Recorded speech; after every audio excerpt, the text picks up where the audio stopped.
Face is patted and I'm ready to go. Please? Yeah. Welcome to my world, biatch.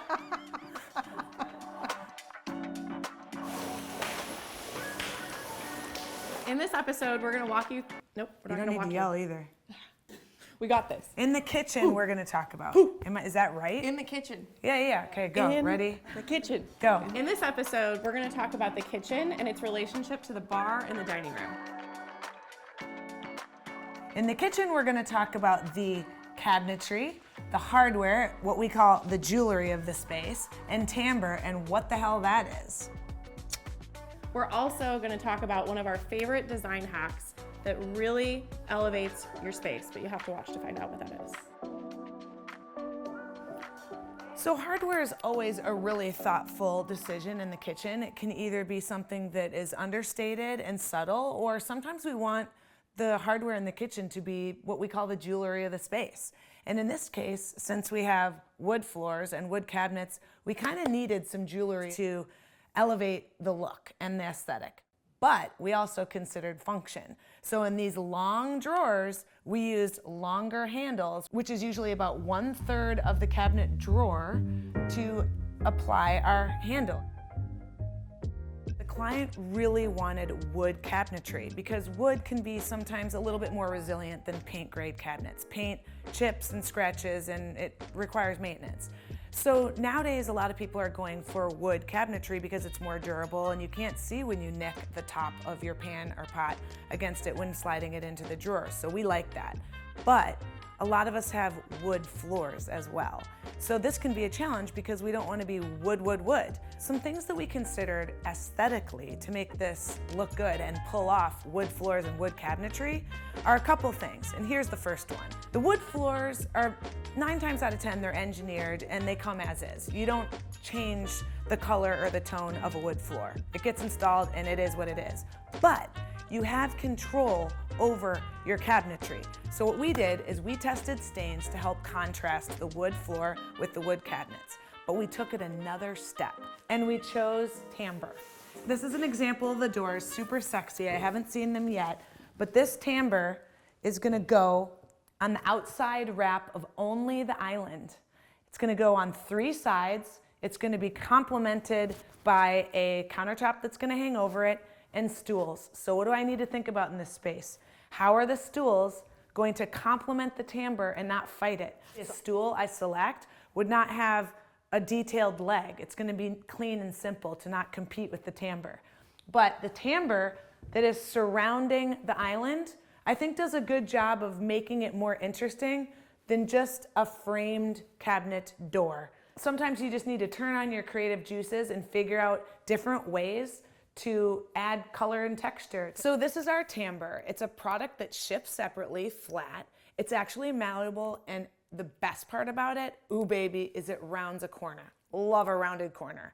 And it applies to the exterior of a flat surface of the cabinet door. Talk to your cabinet guy or DM us for more information. And as you can see here, it's just mitered and goes right on the cabinet face front. French kiss, love it. In here we squeezed in any sort of storage we could. It's only about 14 inches, but that's great storage on the back side of the island. Here we are at the bar. This was a big win for me. We are talking couples therapy.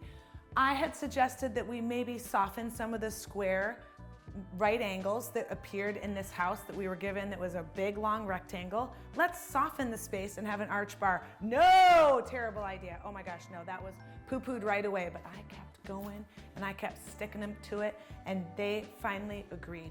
The bar is kind of funny because Teal did say from the very beginning, you need to do an arched bar, and Steve was like, I can't imagine we don't have any other arches in the house. I mean, honestly, like people walk in and they are like, that totally makes the house.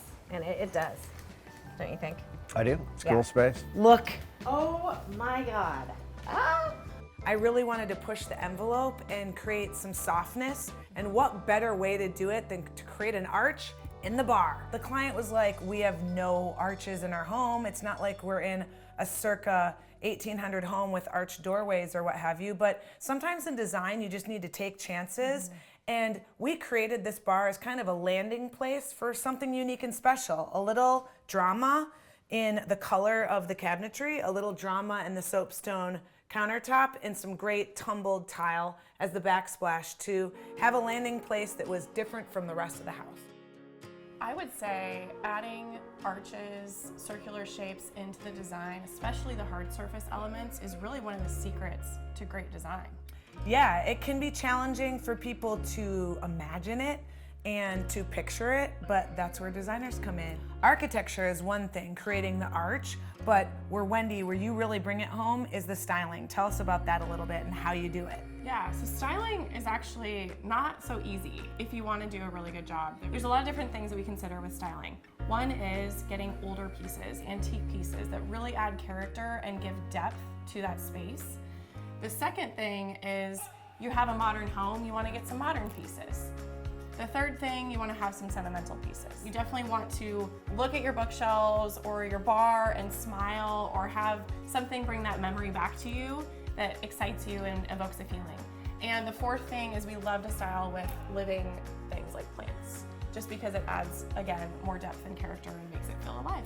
When you're designing the hard surfaces of your home, like Teal talked about in the kitchen with your cabinetry and your tile, you want aesthetic and function. The same goes for styling. So you want to make sure you have usable objects like glassware, ice, buckets, tools, whatever you need. And you also want to make sure that the aesthetic is there and it looks beautiful.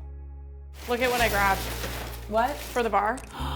Oh my gosh, is that funny? Where did you find that? At Diane and Steve's. Oh, I thought you found it like thrifting. I was gonna punch you in the face. We always think about how to tie design together in every space. So as you can see, we used a lot of polished nickel. Is that what it's called? Yeah, Yeah. cabinetry. And here we have it stainless steel. Yep. But we brought in a pop of gold. We get asked a lot about mixing metals, but we wanted to tie the bar together with the dining table because the dining table has a beautiful gold chandelier. Thanks so much for joining us at the Firehouse. If you want to get the look of this beautiful house, please look below for a link to our newsletter on Substack, where you can find products to make your space look like this house. We hope you subscribe, like, share, all the things. I'm talking to you, Mom. Click that like, follow button. Thank you so much for joining us. See you on the next one. And then what?